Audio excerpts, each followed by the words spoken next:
কোনো ভয় ভীতি দেখিয়েছে? আওয়ামী লীগ যখন ক্ষমতায় থাকবে না তখন হিন্দু সম্প্রদায়ের মানুষরা বাংলাদেশে বসবাস করতে পারবে না। সাংবাদিক থেকে শুরু করে সকলে কিন্তু শেখ হাসিনা গুম খুন হত্যার শিকার হয়েছে। আমরা এসেছি শারদীয় দুর্গা পূজার উৎসব একসাথে ভাগাভাগি করে নিতে, একই সাথে আপনার দাদার পক্ষ থেকে, কেরানীগঞ্জ বিএনপির পক্ষ থেকে পূজার উপহার সামগ্রী এবং আমাদের দলের নেতৃবৃন্দ যারা আছে এই পূজাতে, শারদীয় দুর্গা পূজাতে আপনাদের সকলের সাথে থাকবে এবং সার্বিক নিরাপত্তার দায়িত্বে থাকবে। একই সাথে আইন শৃঙ্খলা বাহিনী যারা আছে তাদেরকেও সার্বিকভাবে সহযোগিতা করার জন্য আমরা দফায় দফায় উঠেছি এবং আমরা বিশ্বাস করি কেরানীগঞ্জের প্রত্যেকটা পূজা মণ্ডপে আমরা এবার গতবারের থেকেও দ্বিগুণ উৎসাহের সাথে আমরা দেবী দুর্গার আরতি করতে পারবো, আরাধনা করতে পারবো এবং এই পূজা উদযাপন করতে পারবো। আমি আপনাদের সবার কাছে একটু শুনতে চাই যে আপনাদের ভিতর কি কোনো ভয় ভীতি কাজ করছে কিনা পূজাকে সামনে রেখে? আপনাদের কি বিএনপির প্রতি আস্থা আছে যে বিএনপি আপনাদের সকলের পাশে দাঁড়িয়ে আপনাদের সুরক্ষা কিংবা আপনাদের নিরাপত্তা দিতে পারবে? কেরানীগঞ্জে গত 5 আগস্টের পর আপনাদের বাড়ি ঘর দখল হয়েছে কিংবা দোকানপাট দখল হয়েছে এমন কোন ঘটনা কি ঘটেছে?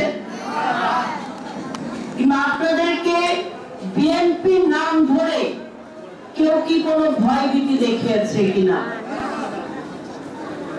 দেখেন, দীর্ঘ 17টা বছর যাবত একটি আওয়ামী দুঃশাসক ফ্যাসিস্ট সরকার রাষ্ট্র পরিচালনা করেছে।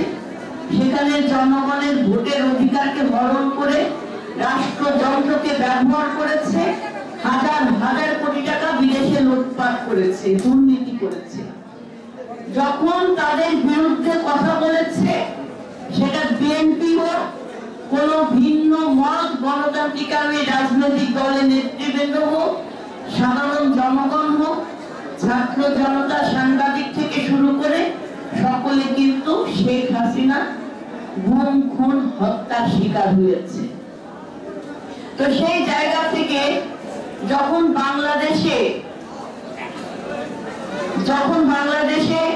সারা বাংলাদেশে শেখ হাসিনা সন্ত্রাস বাহিনী, লুটপাটকারীরা এবং সংগঠনের নেতৃবৃন্দরা হাজার হাজার কোটি টাকা লুটপাট করছে, একই সাথে সারা বাংলাদেশে আমাদের হিন্দু সম্প্রদায় বাড়ি ঘরে হামলা, নির্যাতন, ভয়ভীতি দেখিয়ে তাদের সম্পদ দখল করা, তাদেরকে বাইরে, দেশের বাইরে চলে যাওয়ার জন্য এক ধরনের আতঙ্ক সৃষ্টি করেছে।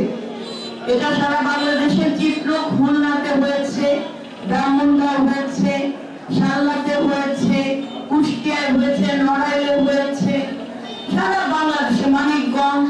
আমি অনেক জায়গায় দল থেকে দায়িত্ব পেয়ে অনেক জায়গায় সরজমিনে আমরা তদন্ত করেছি এবং সেই তদন্ত রিপোর্ট আমরা জাতির উদ্দেশ্যে প্রকাশ করেছি।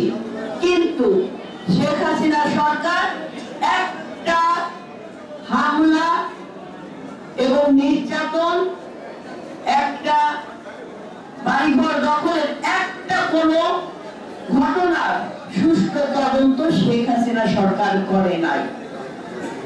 একই সাথে কোনো আইনি ব্যবস্থা গ্রহণ করেননি। আজকে এই আওয়ামী লীগ বারবার করে বলেছে আওয়ামী লীগ যখন ক্ষমতায় থাকবে না তখন হিন্দু সম্প্রদায়ের মানুষরা বাংলাদেশে বসবাস করতে পারবে না। এই আওয়ামী লীগ বলেছে, ওবায়দুল কাদের থেকে শুরু করে শীর্ষ নেতারা বলেছেন যেদিন আওয়ামী লীগ ক্ষমতাচ্যুত হবে সেই দিন একদিনে 10 লক্ষ লোক মারা যাবে। আমি দিদি আপনাদের কাছে একটু জানতে চাই, আপনারা কি কি এখন বাংলাদেশে আছেন নাকি ইন্ডিয়াতে আছে? তাহলে শেখ হাসিনা যে বলল বাংলাদেশে যখন সে থাকবে না, তার সরকার থাকবে না, তখন হিন্দুরা থাকতে পারবে না। দেখেন একইভাবে সারা